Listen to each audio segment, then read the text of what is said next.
What about looking for something on the ground? And they don't want to tell local authorities because they don't want to scare everyone in New Jersey. Look, I mean, drones can do a lot of things. It's not just about high-powered cameras on these things. You got all kinds of different sensors that you can test stuff. You know, you can collect people's cell phones or IP addresses and all these fancy things that you can do with drone technology.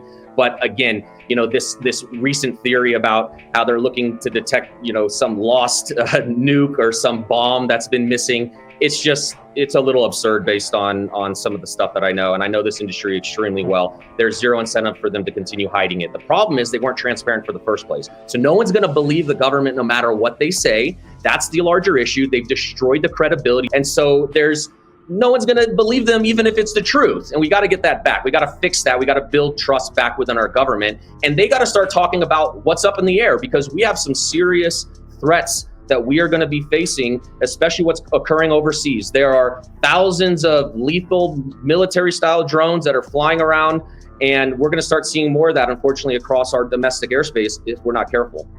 All right, I got to go, Brett, but I can't leave the other part of this just hanging real quick. So then there's the UFOs, or whatever we call them now. They call them something else now. But it's almost a separate conversation, I think, than the drones. And you see all these reports coming out. We just covered a new one. What do you make of the UFO?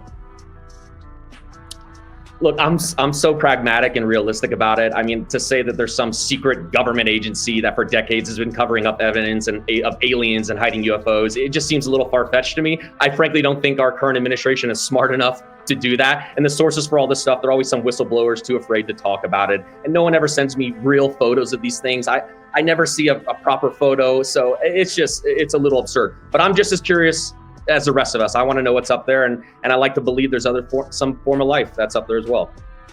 All right. Brett Belikovich, thanks so much for being with us tonight.